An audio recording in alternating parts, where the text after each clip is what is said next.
Kepala Biro Humas dan Protokol Setda Aceh Haji Mulyadi Nurdin LCMH menyampaikan bahwa bulan suci Ramadan bukanlah suatu hambatan bagi para karyawan dalam bekerja serta meningkatkan kinerja.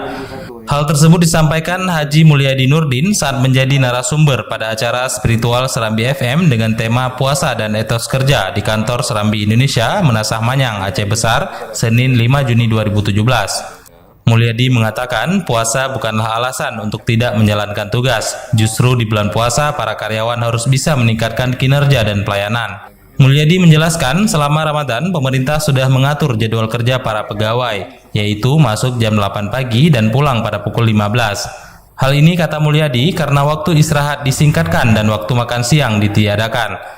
Meskipun demikian, lanjut Mulyadi, pelayanan tetap tidak boleh berhenti dan para pegawai dituntut untuk dapat menjalankan tugas dan tanggung jawab seperti biasa atau bahkan meningkatkan kinerja.